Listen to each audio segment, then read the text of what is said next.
மச்சான் கையறா ஜாதி மாத்தி கல்யாணம் பண்ண வந்தானா நீ இனிமேல் என் கூட பேசுறவள வச்சுக்காத. வாமா. என்ன மச்சான் எப்போதான் வந்தவன் பெஸ்ட் ஃப்ரெண்ட் சொல்லுவேன், இப்போ என்ன எப்படி பண்ணிட்ட?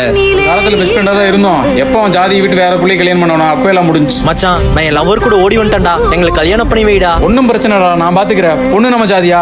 இல்லடா அவ வேற ஜாதி தான். ஏய் போன வைடா முதல்ல. நீ உதவின்னு என்கிட்ட எதுவும் கேட்டுறாத.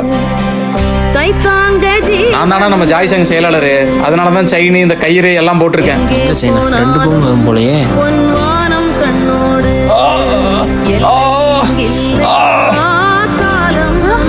ஐயோ ஐயோ அண்ணா நீங்களா? எங்க சீக்கிரம் வாங்க, உங்க ஃப்ரெண்ட் இங்க அடிபட்டு கிடக்காங்க. முள்காட்டில் இங்க ஜாதிங்கிற வேறுபாடே வேண்டாங்க. நான் இங்க எந்த ஒரு ஜாதியும் குறிப்பிட்டு சொல்ல, ஜாதியே இல்லைன்னு சொல்றேன். அதுக்கும் மேலேயும் தூக்கிட்டு வந்தீங்கன்னா டே முட்டா பசங்களா, உங்களுக்கு தான்டா இந்த வீடியோ. திருந்தி தொலைங்கடா.